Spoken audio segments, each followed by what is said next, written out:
വേദിയിലുള്ള ബഹുമാന്യരായ നേതാക്കളെ, പ്രേം നിറഞ്ഞ സുഹൃത്തുക്കളെ, അസ്സലാമു അലൈക്കും വറഹ്മത്തുള്ളാഹി. ബാബരി മാത്രമാണ് നീതി എന്ന പ്രമേയത്തിന് കീഴിൽ ഈ നടന്നുകൊണ്ടിരിക്കുന്ന ഈ സമ്മേളനം പല ആംഗിളുകളിൽ പ്രസക്തമായ ഒന്നാണ് എന്ന് ഇവിടെ സൂചിപ്പിക്കുകയുണ്ടായി.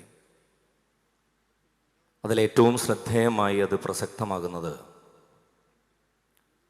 വ്യത്യസ്ത സമുദായങ്ങളുടെ, സമൂഹങ്ങളുടെ, ആശയധാരകളുടെ ഹിന്ദുത്വക്കെതിരെയായുള്ള പ്രതിരോധത്തെക്കുറിച്ചുള്ള ആലോചനയാണ്, അത് മുൻനിർത്തിയുള്ള വർത്തമാനമാണ് എന്നതാണ് ഈ സമ്മേളനം ബാക്കിയാക്കുന്ന വളരെ പ്രധാനപ്പെട്ട മർമ്മപ്രധാനമായ ആലോചന എന്നാണ് ഞാൻ വ്യക്തിപരമായി വിശ്വസിക്കുന്നത്. ഒരുപക്ഷെ നമ്മളുടെ നാട്ടിൽ കൂടെ കൂടെ നമ്മൾ കേട്ടുകൊണ്ടിരിക്കുന്നൊരു ചോദ്യം ഹിന്ദുവും ഹിന്ദുത്വയും തമ്മിലുള്ള വ്യത്യാസം എന്ത് എന്നുള്ളതിനെക്കുറിച്ചാണ്. ഹിന്ദുത്വയെക്കുറിച്ച് പറഞ്ഞാൽ നിങ്ങൾ ഹിന്ദുക്കൾക്കിടയിൽ കൺഫ്യൂഷൻ ഉണ്ടാക്കില്ലേ എന്ന ചോദ്യം കേട്ടിട്ട് കുറച്ച് കാലങ്ങൾ ആയിരിക്കുന്നു എന്നുള്ളതും ഒരു വാസ്തവമാണ്. അതുകൊണ്ട് ഹിന്ദുത്വ ഈ രണ്ടും വേർതിരിയുന്ന, അതല്ലെങ്കിൽ അതിൽ ലയനം സാധ്യമായ, അതിൻ്റെ ലയനത്തിന് പാകപ്പെട്ട് കഴിഞ്ഞ എല്ലാവരെയും നമുക്ക് പുകമറക്ക് പുറത്ത് വെളിച്ചത്ത് നമ്മളെ കൊണ്ടുവന്ന് നിർത്തിയൊരു സന്ദർഭം കൂടിയാണ് രാമക്ഷേത്രത്തിൻ്റെ ഈ പ്രാണപ്രതിഷ്ഠ എന്ന് പറയുന്നത്. വളരെ നിഷ്കളങ്കമായി മലയാളത്തിൻ്റെ ഒരു പാട്ടുകാരി നടത്തുന്ന ഒരു അഭ്യർത്ഥന പോലും എത്ര പ്രച്ഛന്നമായാണ് അവരിൽ ഹിന്ദുത്വ വർക്ക് ചെയ്യുന്നത് എന്ന് നമ്മളെ ബോധ്യപ്പെടുത്തി തന്ന ആഴ്ചകളായിരുന്നു ഈ കഴിഞ്ഞ ആഴ്ചകളിൽ കടന്നുപോയത്.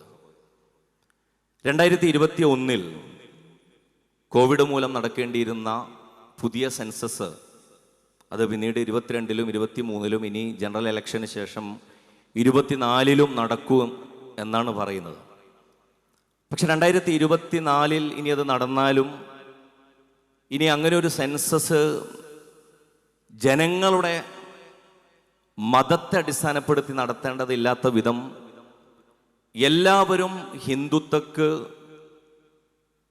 വിധേയപ്പെട്ട് കഴിഞ്ഞ ഹിന്ദുക്കളായി, അതായത് മുസ്ലിം ഹിന്ദുക്കളായും ക്രൈസ്തവ ഹിന്ദുക്കളായും നല്ല ഹിന്ദുക്കളായും മതേതര ഹിന്ദുക്കളായും ഒക്കെ എല്ലാവരും മാറിക്കഴിഞ്ഞ ഒരു സന്ദർഭത്തിലേക്കാണ് നമ്മളെടുത്ത് പ്രവേശിച്ചിട്ടുള്ളത്.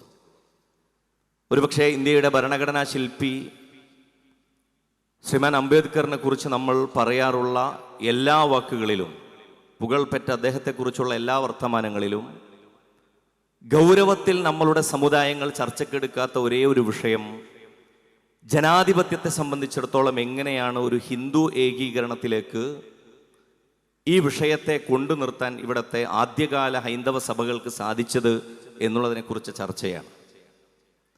ഇന്ത്യയിൽ ആദ്യമായി സെൻസസ് തുടങ്ങുന്ന 1881 സെൻസസ് കള്ളികളിൽ ആകെ കൂടി ഉണ്ടായിരുന്ന സമുദായങ്ങൾ ക്രൈസ്തവ സമുദായം, സിഖ് സമുദായം, പാഴ്സികൾ, മുസ്ലിമുകൾ, അതുപോലെ തന്നെ മറ്റ് ജനസമൂഹങ്ങൾ എന്നുള്ള ടാബുലേഷനിൽ കീഴിലായിരുന്നു. പിന്നീട് 891 വരുമ്പോൾ 1891 എത്തുമ്പോൾ അത് രജപുത്രർ, ബ്രാഹ്മണർ, മറ്റു ജാതികൾ എന്നുള്ള പേരിൽ അസംഖ്യം കോളങ്ങളിലേക്കാണ് പിന്നീട് അത് മാറുന്നത്.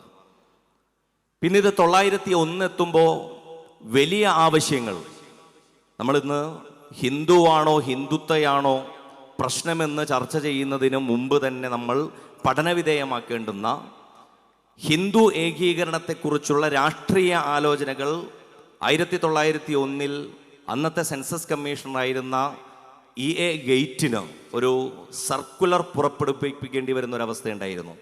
കാരണം ആരാണ് ഹിന്ദു ഇന്ത്യയിലെ, ആരാണ് ഹിന്ദു എന്നുള്ളതിൻ്റെ ഗേറ്റ് സർക്കുലർ, E.A. ഗേറ്റ് പുറപ്പെടുവിപ്പിച്ച ആ സർക്കുലർ പറയുന്നത് നിങ്ങൾ ഐത്തത്തിന് വിധേയമാകുന്നുണ്ടോ, നിങ്ങൾ ഹിന്ദു മഹാദൈവങ്ങളെ ആരാധിക്കുന്നുണ്ടോ എന്നിങ്ങനെയുള്ള ഉത്തരങ്ങൾ, 2-3 ചോദ്യങ്ങൾക്കുള്ള ഉത്തരങ്ങൾ കൃത്യമായി നൽകുന്നവരും നൽകാത്തവരെയുമൊക്കെ കള്ളി തിരിച്ചുകൊണ്ട് അവർ ഹിന്ദുക്കളാണ്, ഹിന്ദുക്കളല്ല എന്ന ഒരു വേർതിരിവിന് അടിസ്ഥാനമാക്കാം എന്നുള്ള ആ സർക്കുലറിനെതിരെ വ്യാപകമായ പ്രതിഷേധമാണ് ഇന്ത്യയിൽ ഉയർന്നത്. അധികകാലമായിട്ടില്ല, 1901, അതായത് 120 കൊല്ലം മുമ്പുള്ള ഒരു ചർച്ചയെക്കുറിച്ചാണ് നമ്മൾ ഹിന്ദു എന്ന് പറയുന്ന ഏകീകരണത്തെക്കുറിച്ചുള്ള ഒന്നാമത്തെ ഘട്ടത്തിൽ പറയുന്നത്.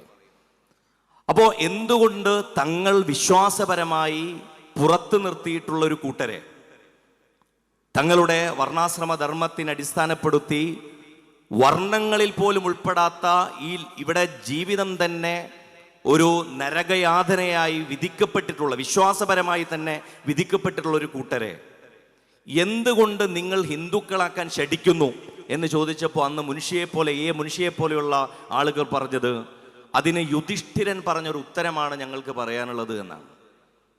കാരണം യുധിഷ്ഠിരന് സ്വർഗപ്രവേശനം സാധ്യമായപ്പോൾ യുധിഷ്ഠിരൻ പറഞ്ഞത്, എന്നോടൊപ്പം എൻ്റെ നായ കൂടി സ്വർഗത്തിൽ കയറണമെന്ന് ഞാൻ ആഗ്രഹിക്കുന്നു എന്നാണ്.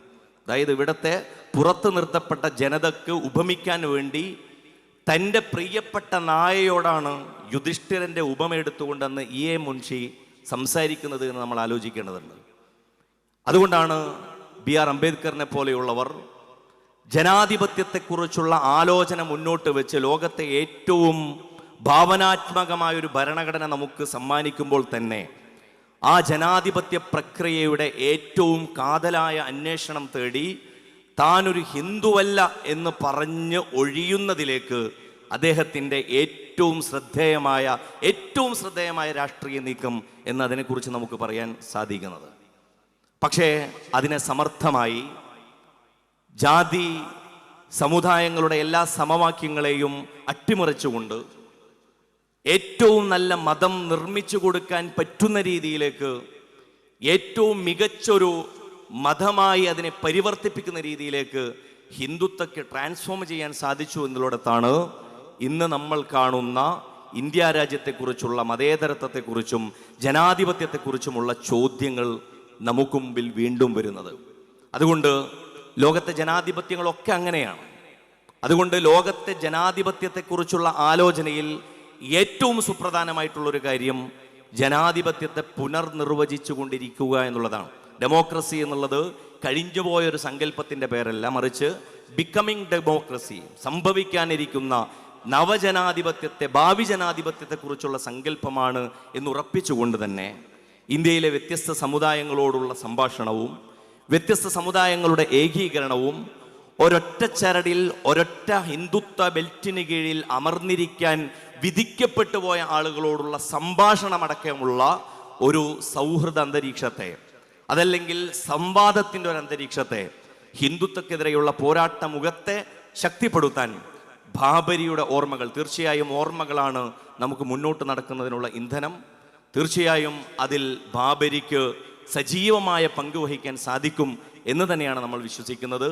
ജനാധിപത്യത്തെക്കുറിച്ചുള്ള നമ്മളുടെ ഏറ്റവും നല്ല സമൃദ്ധമായ നമ്മളുടെ ആലോചനകൾ കൂടുതൽ പുഷ്കലമാകാനും സമൂഹത്തിലെ വ്യത്യസ്ത ജനസമൂഹങ്ങളെ ഹിന്ദുത്വക്കെതിരെയുള്ള പോരാട്ടത്തിൽ നമ്മളുടെ സംവാദത്തിൻ്റെ കൂടെ ഭാഗമാക്കി ഒരുമിച്ച് മുന്നോട്ട് കൊണ്ടുപോകാനും SIO ഇന്ന് സംഘടിപ്പിച്ചിട്ടുള്ള ഈ സമ്മേളനത്തെ തുടർന്ന് നമുക്ക് സാധിക്കട്ടെ എന്ന് ആശംസിച്ചുകൊണ്ട് ഞാൻ എൻ്റെ വാക്കുകൾ നിർത്തുന്നു. നിങ്ങൾക്ക് നന്ദി, ദൈവത്തിന് സ്തുതി. അസ്സലാമു അലൈക്കും വറഹ്മത്തുള്ളാഹി.